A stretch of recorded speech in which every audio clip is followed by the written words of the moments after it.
Welcome back to Worship at Home, week 83. This week we're continuing I Am Second interview with Mike Fisher and Carrie Underwood. Really good testimony on their part, so hope you enjoy. God bless.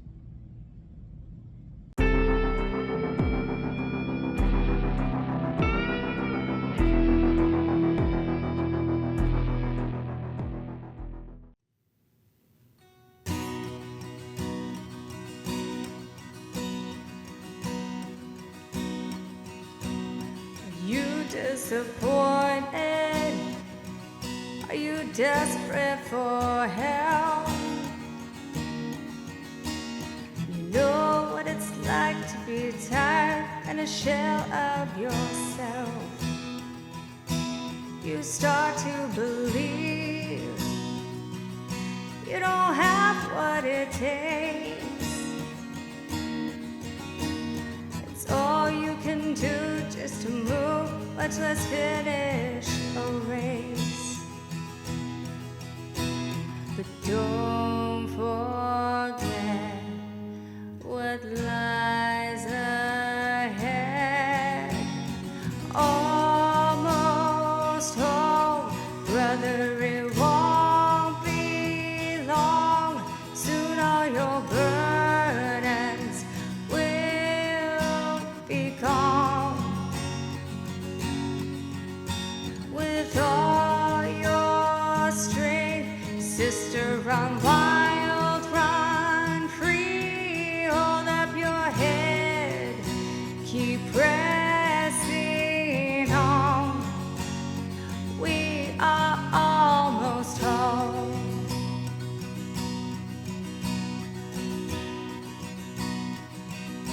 This road will be hard, but we win in the end.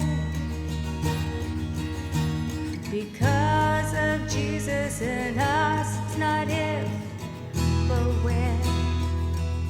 So take joy in the journey, even when it feels long. Find strength in each step, knowing heaven is cheering you on. Almost home, brother, it won't be long.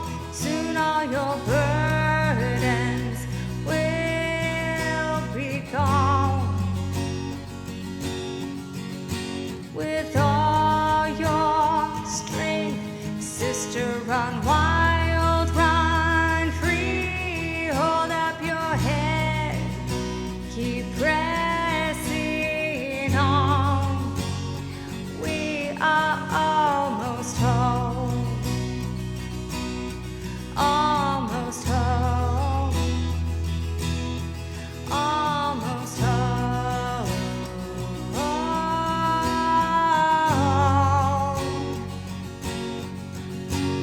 I know that the cross has brought heaven to us. Make no mistake, there's still more to come when our flesh and our bone no longer between where we are right now and where we're meant to be. When all that's been lost is made whole again. When these tears and this pain no longer exist. No more walking, we're running as fast as we can. Consider this our second wind. Almost home, brother, it won't be long. Soon all your burdens will be gone. With all your strength, sister, run wild, run free. Hold up your head, keep pressing on. We are almost home. Almost home.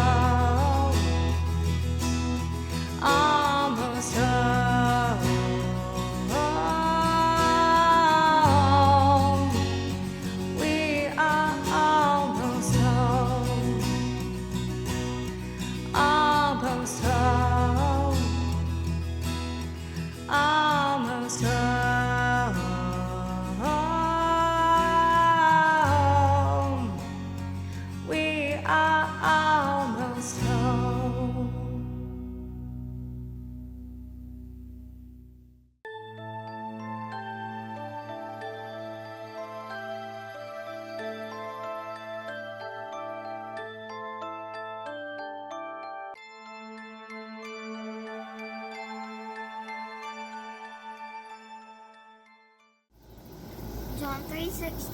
For God so loved the world that he gave his only begotten Son, that whosoever believed in him should not perish but have everlasting life. We were pregnant, and I remember you coming to me. She's like, I lost the baby. And I was like, there's no way. Again? I just had an honest conversation with God. We needed to have a baby or not ever. Because I couldn't keep going down that road anymore. I feel like he heard me and I feel like he answered. So we were like, Jacob, this is Jacob. Yeah.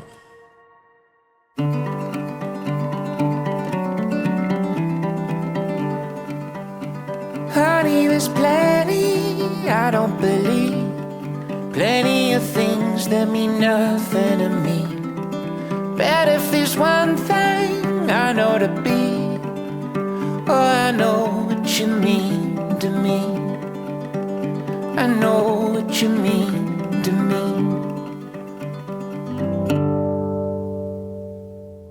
'Cause I still believe in you. Baby, I still believe in you and me. 'Cause I still believe in you.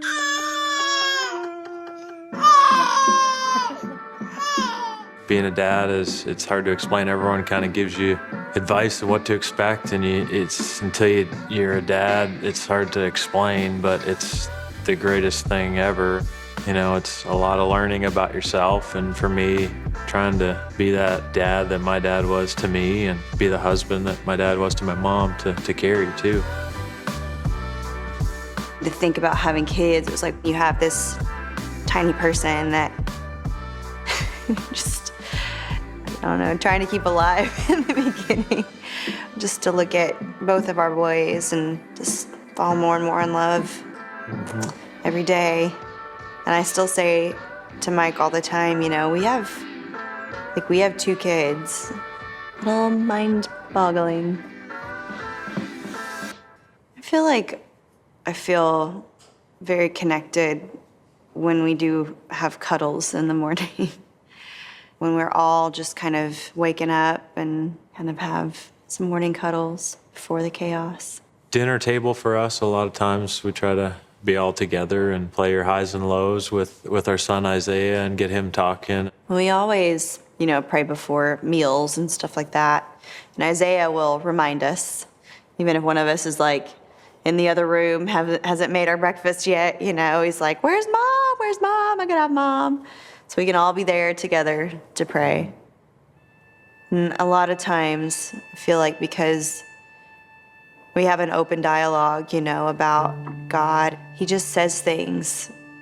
Did you know? I have to love God even more than you, Mommy. I love God so much.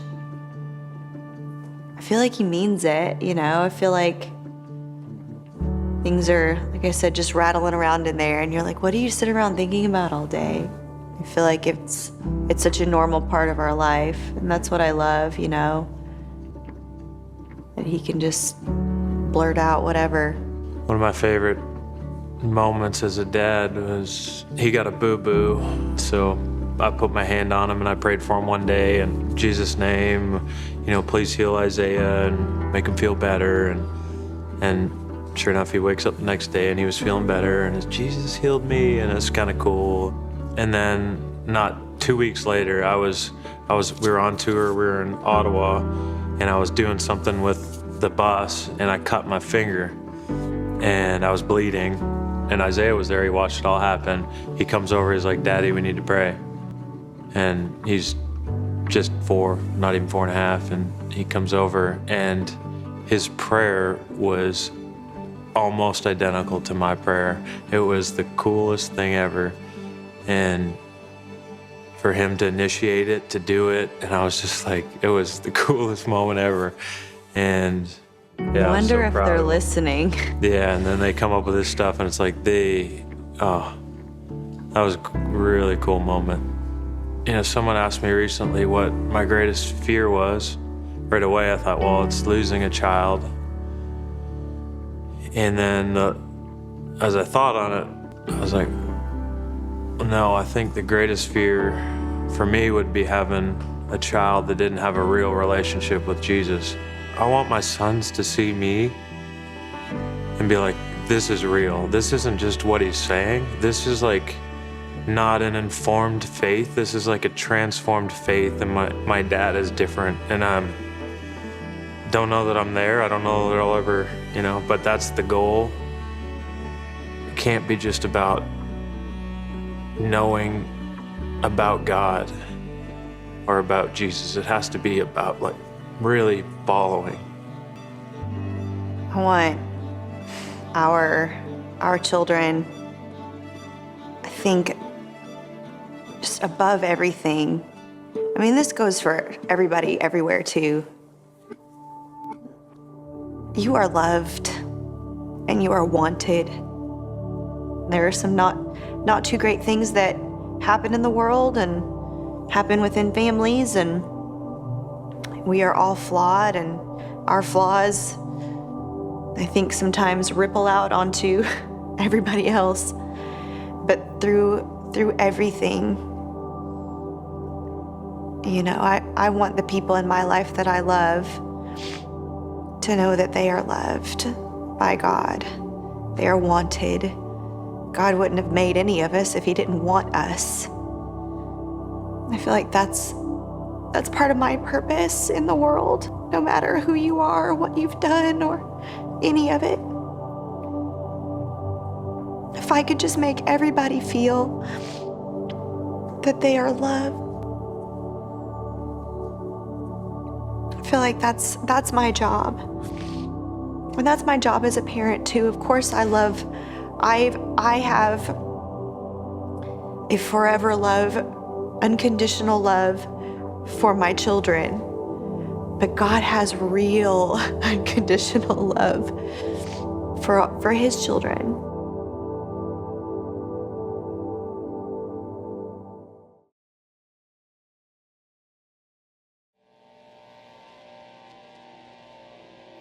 Because I'd reached my dreams. I had money and everything he thought was cool and just wasn't working, and I knew the answer, but I hadn't been looking for it in the right places. I shared my story in 2014, a story I hadn't told too many people. Through a process of praying and getting in the Word, my life was changed, and it wasn't because of my parents. It wasn't because I was supposed to be in church. For the first time, I remember thinking, man, this is really real. Since I've had 2 kids and enjoyed being in Nashville here. In 2017, we went to the Cup final, which was an amazing journey, and kind of thought it was probably my last year. The hardest part about playing in our schedules is not seeing Carrie and Isaiah. So I retired for about 6 months, and then she challenged me, saying that I wouldn't physically be able to come back. What? No, I was, for that season, I needed to be at home, and I believe that's kind of why I was there, and then came back for another run and the next year, and then I knew that was it, and stepped away from hockey. And at the time, I didn't really know what I was going to do, but I knew I have lots of other passions. I love outdoors, and really God just handed me a business one day just at the hunt camp. It was called Catching Deers, and that is a passion of mine, and pointing people to get outdoors, making them laugh, and crazy videos, but ultimately, Thinks he can sing now, and he's making crazy music videos. He says things like, my new song drops Friday, and I'm like, don't say drops. Don't. I'm gonna be in the studio. No, you're not. I mean, yes, technically, but no. I'm gonna go play hockey now.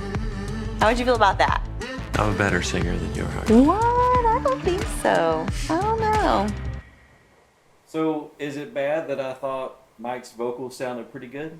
It's called auto-tune. It's called, come on. Anybody can sound good.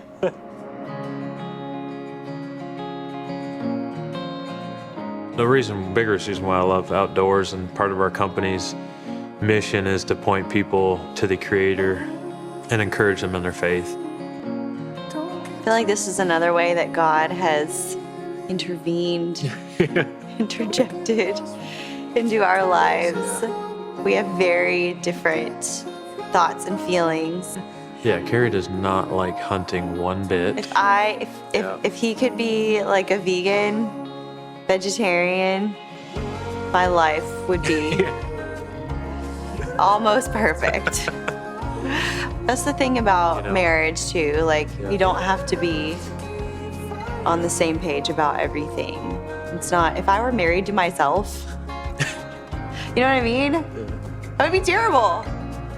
First and foremost is our faith. We know God brought us together and trust his judgment, and then just finding kind of ways to compromise through it. One of the compromises was I wouldn't have beef, and I'd shoot all of my meat, with a few exceptions to that, but that's kind of one of the things that we've worked on. Yeah, I It's mean, kinda- to me, and it, you know, it's also, I would see how he would go and kind of have that fellowship with other men. And I feel like men need to get together and kind of have that grow time. I don't know what goes on there. I'm gonna ask. But he definitely comes home and he kind of, you can tell he feels fulfilled. I'm sure I do something somewhere that Mike doesn't love. You know, we've been, as the world sees it, blessed with a lot of things and doing what we love to do and money and fame. But there is no true happiness in the things that everyone sees that should be great with us, apart from a real relationship with God and with Jesus. We're not perfect. We don't have a perfect marriage. But we have that one thing in our faith. And that's why we're here, is to glorify God with what we've been given, and hopefully we point people to the answer. That's what we want to be.